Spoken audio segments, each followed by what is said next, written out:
एक तरफ है बॉलीवुड के सलमान खान तो दूसरी तरफ राजनीति के angry young man Rahul Gandhi. Salman Khan को तो आपने फिल्मों में कमिटमेंट करते देखा होगा, लेकिन राजनीति के एंग्री यंग मैन ने रियल लाइफ में कर दिया है रियल वाला कमिटमेंट। बस राहुल गांधी ने ये नहीं बताया कि वो कमिटमेंट के बाद अपनी या किसी और की सुनेंगे या नहीं, क्योंकि सलमान खान ने तो बताया था कि वो कमिटमेंट के बाद किसी की नहीं सुनते। राहुल गांधी की घोषणा सुनते ही बीजेपी दफ्तर में हलचल का माहौल है। बीजेपी के बड़े नेताओं ने पीएम मोदी को फोन कर इस नए वाले कमिटमेंट की जानकारी दे दी है। देश को जातियों में तोड़ने की नई राजनीतिक कोशिश है। कांग्रेस और राहुल गांधी जानते हैं कि देश का बहुसंख्यक मतदाता हिंदू बना रह गया तो 2024 के बाद उनको कोई और काम करना पड़ जाएगा, क्योंकि प्रियंका गांधी अब इंतजार करने के मूड में नहीं है। राहुल गांधी ने कहा है कि ओबीसी आरक्षण जरूरी है, देश में कास्ट सेंसस होना चाहिए।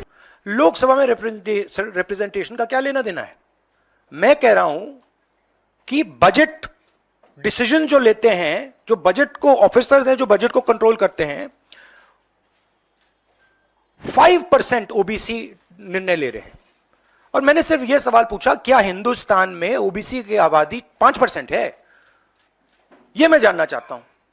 अडानी अंबानी का राग अलापने वाले राहुल गांधी को अचानक ये जात पात वाला चस्का कैसे लग गया? राहुल गांधी ने एक जमाने में एक और कमिटमेंट किया था। सरेआम राहुल ने अपनी ही सरकार का अध्यादेश फाड़ दिया था। यूपीए सरकार तब लालू यादव जैसे नेताओं को बचाने के लिए अध्यादेश ला रही थी। प्रधानमंत्री मनमोहन सिंह विदेश यात्रा पर थे। सरकार के अध्यादेश पर बहुत सवाल उठ रहे थे। लगातार सवाल पूछे जा रहे थे कि मनमोहन सरकार आखिर भ्रष्टाचारी नेताओं को बचाने के लिए अध्यादेश कैसे ला सकती है। यूपीए सरकार पर वैसे ही बहुत से घोटालों के आरोप लगते आ रहे थे। फिर क्या था, राहुल गांधी एक हीरो की तरह आए और लालू यादव जैसे नेताओं के सपने पर पानी फेर दिया। राहुल गांधी के इस बर्ताव पर बहुत आलोचना हुई, लेकिन राहुल गांधी के उस एक एक्शन से लालू यादव जैसे नेताओं का संसद पहुंचना मुश्किल हो गया। लेकिन वही लालू यादव आजकल राहुल गांधी के राजनीतिक गुरु हैं। लालू का मंत्र साफ है, हिंदुओं को जाति में बांटो, जब तक हिंदू जाति में नहीं बटेगा तब तक बीजेपी से लड़ना मुश्किल है। लालू यादव वाली बिहार सरकार बिहार में भी जाति जनगणना करा रही है। इसका एकमात्र मकसद है जातियों में खाई पैदा हो। 21वीं सदी का भारत जो चंद्रमा तक जाने की ताकत रखता है, उसको जातियों की लड़ाई में फंसाने की तैयारी है। आरक्षण की व्यवस्था पिछले कई सालों से मौजूद है, उसका क्या परिणाम हुआ? क्या पिछड़ी जातियों की स्थिति आज सही हो गई?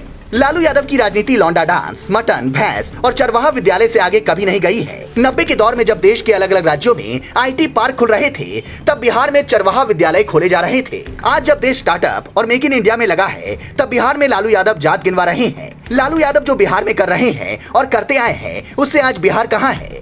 आखिर इस देश ने ऐसा क्या हासिल नहीं किया जिसके लिए पूरे देश में जातियों की गिनती होनी चाहिए? राहुल गांधी और लालू प्रसाद जैसे नेता देश को अगड़े पिछड़े अति पिछड़े में बांटकर बस ये करना चाहते हैं कि अगर आप खुद को पहले भारतीय मानते हैं तो पहले खुद को यादव, भूमियार, लाला, राजपूत, दलित, पासी, नाई, ब्राह्मण मानिए। जाति की गिनती हो जाएगी तो जिसकी संख्या ज्यादा हो वो खुद के ताकतवर होने का गुमान करे। जिन जातियों की संख्या कम हो वो अपने आप को मजबूत करने में लग जाए। बस राहुल गांधी इसलिए कमिटमेंट कर रहे हैं। कुर्ते के ऊपर जनेऊ पहन और माथे पर चंदन लगा के राहुल गांधी समझ गए कि देश समझ रहा है सच आखिर कब तक छुपाया जा सकता है। लौंडा डांस के शौकीन लालू यादव, जिनकी किडनी का ऑपरेशन अभी अभी हुआ है, वो तो डांस इसलिए देख लेते हैं क्योंकि डॉक्टर ने कहा होगा। राहुल गांधी क्या देश को जात पात ऊंच नीच वाले मकड़जाल में उलझाना चाहते हैं? कांग्रेस और राहुल गांधी सत्ता में आने को लेकर इतने डेस्परेट हैं कि हर 2 दिन बाद कांग्रेस का सब्जेक्ट बदल जाता है। राहुल गांधी के पीछे बैठा एनजीओ कभी उनको बाइक ठीक करने बोलते हैं तो कभी धान के खेतों में माइक पहनाकर घुसा देते हैं। राहुल कभी ट्रक वालों के साथ चले जाते हैं, कभी किसी को अपने घर खाने पर बुला लेते हैं, कभी कूली बन जाते हैं तो पहिए वाला बैग माथे पर ढोने लगते हैं, कभी मुखर्जी नगर चले जाते हैं तो अगले दिन कहीं यूरोप में बैठकर अपने ही देश को उल्टा सीधा बोल रहे होते हैं। बीजेपी अध्यक्ष जेपी नड्डा ने कहा, एनजीओ वाली चिट मत पढ़ो।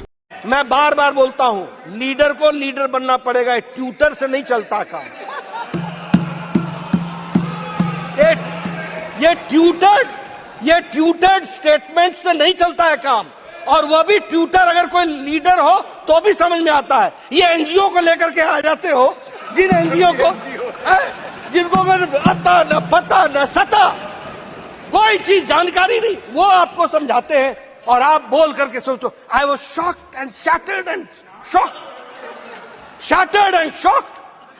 अरे भाई, शौक तो लगना ही था, जब पढ़ना ही नहीं पूरा तो शौक ही लगेगा, और क्या होगा? अब सवाल है कि अडानी की रट लगाने वाले जननायक को अचानक ओबीसी की चिंता कैसे होने लगी? क्या राहुल गांधी के थिंक टैंक ने राहुल गांधी के 2024 वाले सिलेबस में बदलाव कर दिया है, या गरीब गुरबा के महान नेता लालू जी ने राहुल गांधी का सब कुछ अपने हाथों में ले लिया है? बिहार और बिहारियों को आज तक दूसरे राज्यों में हीन भावना से इसलिए देखा जाता है क्योंकि बिहार में नेता अश्लील और घटिया नाच देखता है। लीडर और सरकार की नीतियां ही राज्य की छवि राज्य के बाहर तक लेकर जाती हैं। राहुल गांधी ने लालू जी को अपना राजनीतिक गुरु मान लिया है, बाकी देश तय करेगा आने वाले चुनावों में। हिंदू बांटो राज करो, जाति जनगणना का सारा राग बस इसलिए है bureau report, leading Bharat TV.